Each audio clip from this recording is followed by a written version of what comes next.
Hello and welcome to this YouTube channel of current happenings. So आज का हमारा topic क्या है कि does India have laws on the movement of ballast water. So हम लोग आज देखेंगे कि ये बैलेस्ट वाटर क्या होता है। सबसे पहले इस इशू को समझेंगे, देन बैलेस्ट वाटर क्या होता है। उसके बाद इसमें एक और टॉपिक है इन्वेजिव एलियन स्पीसीज़ का। ठीक है, तो शुरू करते हैं। सो इशू क्या हुआ है, इशू ये है कि तमिलनाडु वाटर रिसोर्स डिपार्टमेंट जो है, उन्होंने नेशनल ग्रीन ट्राइब्यूनल उनको बोला है, इन्फॉर्म किया है कि उन्होंने कामराजर, जहाँ यहाँ पे आप देख सकते हो जो ये पोर्ट है कामराजर पोर्ट, उनसे 160 करोड़ शॉर्ट किया है ताकि वो ये जो आप मैराइन वाटर देख रहे हो यहाँ पे उसको साफ कर सके इन्वेजिव एलियन स्पीसीज से। ठीक है, तो ये इशू है जिसके वजह से ये न्यूज़ में आया है। तो यहाँ पे ये बैलेस्ट वाटर क्या है एंड इन्वेजिव एलियन स्पीसीज क्या है, उनको पहले समझते हैं। ठीक है, तो बैलेस्ट वाटर क्या है पहले उसको समझते हैं।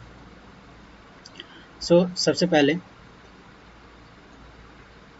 बैलेस्ट वाटर क्या है। बैलेस्ट वाटर और कुछ नहीं, बस सी वाटर ही है, बट तो इसको अलग नाम क्यों दिया गया उसको समझते हैं। तो इसको ऐसे समझ सकते हो आप कि सपोज ये एक शिप है जो एक किनारे पे लगा हुआ है। ठीक है, ये पानी है। ठीक है, अब किसी भी शिप को पानी में स्टेबली खड़ा होने के लिए कुछ हद तक इमर्स होना पड़ता है। मतलब कुछ उसका कुछ जो पार्ट होगा वो पानी में डूबा हुआ होना पड़ेगा ताकि वो स्टेबल रह सके। ठीक है, अगर उतना पार्ट नहीं होगा डूबा हुआ तो वो स्टेबल नहीं होगा और हिलेगा डुलेगा। ठीक है, सपोज ये एक शिप है जो पोर्ट पे लगा हुआ है। अब क्या होता है कि जब ये शिप सपोज यहाँ पे इसका कार्गो लगा हुआ है, कार्गो क्या होता है, कार्गो कुछ और नहीं, बस प्रोडक्ट होता है जो शिप कैरी करके रखता है। जैसे एक जगह से दूसरे जगह कंटेनर्स आपने देखा होगा, सो वो कंटेनर्स में जो सामान होता है वही सब कार्गो होता है। तो जब कार्गो लोड होके इस पे रखता है और फिर जब इस कार्गो को उतारा जाता है, सपोज यहाँ पे एक पोर्ट है, ये एक पोर्ट है, ये पोर्ट है, तो यहाँ पे जब उतारा जा रहा है कार्गो को, यहाँ पे जब कार्गो को उतारा जाएगा तो क्या होगा, शिप हल्का होता जाएगा और हल्का होने के कारण क्या होगा, शिप क्या होगा, ऊपर की तरफ मूव करना शुरू करेगा। अब ऊपर की तरफ मूव करेगा तो शिप का क्या होगा, डिसबैलेंस होने का चांसेस है।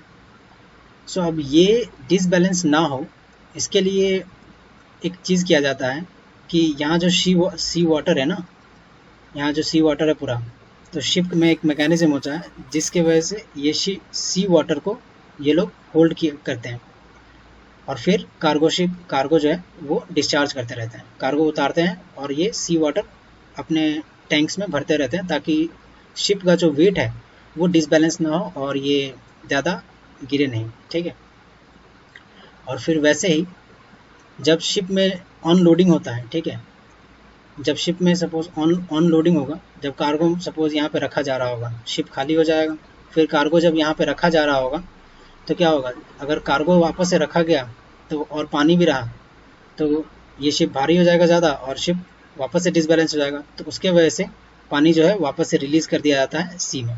ठीक है, तो मतलब जब सी का पानी लेना एंड देन सी का पानी जो छोड़ना। ठीक है, तो इस वाटर को ये जो वाटर लिया जा रहा है और छोड़ा जा रहा है उसको ही कहते हैं बैलेस्ट वाटर, वही है बैलेस्ट वाटर। ठीक है, आई होप समझ में आया होगा आपको बैलेस्ट वाटर क्या होता है। ठीक है, अब ये बैलेस्ट वाटर है तो इसमें इशू क्या है, तो अब इसमें इशू एक चीज़ है कि जब ये जो सी वाटर जब इनटेक हो रहा है, सपोज अभी ये इंडिया में है तो यहाँ पे ये इनटेक हुआ और फिर जब वापस से कार्गो इस पे लादा गया तो ये वापस से पानी छोड़ दिया, बट कुछ पानी जो होगा वो इसके टैंक में भरा ही रहेगा। ठीक है, अब यही शिप जो कुछ पानी जो इंडिया का सपोज यहाँ पे भरा हुआ रहेगा वो दूसरे देश जाएगा, सपोज सऊदी अरब जाएगा या ओमान जाएगा या फिर यूएस जाएगा, वहाँ जाएगा।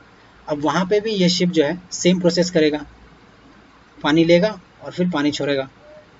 ठीक है, तो अब वो जो पानी छोड़ेगा दूसरे देश में, तो इंडिया का जो पानी पहले से ही इस शिप में मौजूद था, उसमें कुछ जो इंडिया के पानी में जो स्पीसीज है वो यहाँ पे रहते हैं, वो आ जाते हैं इसमें, ठीक है, जो कि रिलीज होते हैं फिर यूएस के पानी में। सपोज तो यूएस के पानी में जो रिलीज होगा स्पीसी, इंडिया का ही पानी, तो उसमें जो स्पीसीज होगा वो स्पीसीज जो यहाँ से हम लोग भेज रहे होंगे स्पीसीज, वो स्पीसीज वहाँ का नेटिव नहीं है, ठीक है, मतलब लोकल नहीं होता है, नया होता है।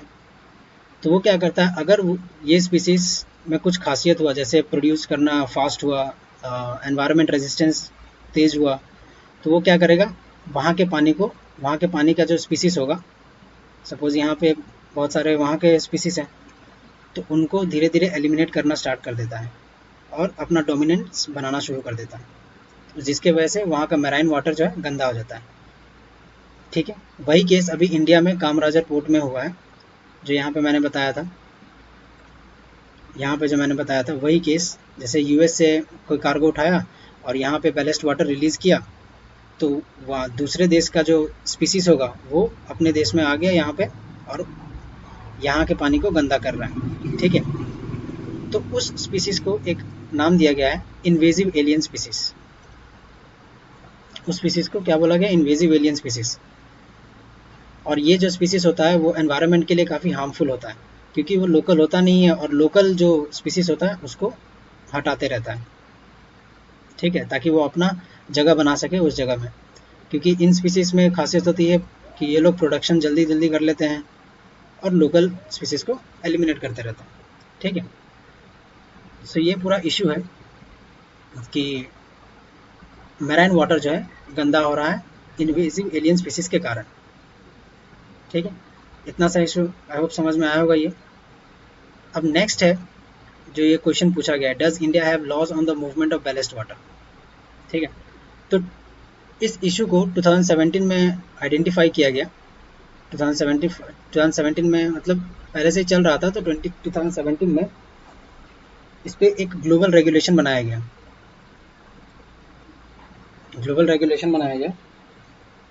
और एक बॉडी फॉर्म की गई, क्या था नाम, बैलेस्ट वाटर मैनेजमेंट। एक कन्वेंशन बनाया गया, बैलेस्ट वाटर मैनेजमेंट से कन्वेंशन बना इंटरनेशनल मैरीटाइम ऑर्गेनाइजेशन के थ्रू। ये कन्वेंशन बनाया गया to regulate the ballast water. मतलब इसमें बोला गया कि जो बैलेस्ट वाटर जो हमने देखा था, जो एक जगह से शिप को डिसबैलेंस होने से बचाता है, बैलेस्ट वाटर जो था, तो इसमें बोला गया जब ऑफलोडिंग और इनलोडिंग जो इस बैलेस्ट वाटर का होगा, मतलब शिप जब इनटेक करेगी ये वाटर को, और जब शिप इस वाटर को रिलीज कर देगी, तब नए जगह पे जाने से पहले ये जो कंटेनर होगा, जो टैंक होगा जिसमें ये बैलेस्ट वाटर स्टोर किया जाएगा, उसको पहले केमिकल से साफ किया जाएगा, ताकि जो भी इन्वेजिव एलियन स्पीसीज हो वो उस टैंक में ही मर जाए, ठीक है। तो ये इस कन्वेंशन में मेंशन्ड है। अब बात करते हैं इस क्वेश्चन की, तो does India have laws on the movement of ballast water? So इसका आंसर है नहीं, India does not have any law regarding this. तभी तो इंडिया का मैराइन वाटर जो है वो भी गंदा हो रहा है कामराजर पोर्ट के पास, ठीक है। अब ये मैराइन वाटर लॉस होने की वजह से यहाँ के जो स्पीसीज है वो थ्रेटेंड है। इसमें से कुछ स्पीसीज इंपॉर्टेंट होते हैं नॉर्मल लाइफ के लिए, फिशरीज डिस्टर्ब हो जाती है इसके वजह से, काफ़ी सारा मतलब एनवायरमेंटल इम्पैक्ट है। सो इस आर्टिकल में यही कहा गया है कि इंडिया को भी ऐसा अभी इस कन्वेंशन को साइन कर लेना चाहिए, ठीक है। सो आई होप आपको ये इशू समझ में आया होगा, एंड इफ़ आपको लगता है कि कुछ इसमें मिसिंग था या मेरे में कुछ इम्प्रूवमेंट होने चाहिए, so do let me know in the comment section. Thank you.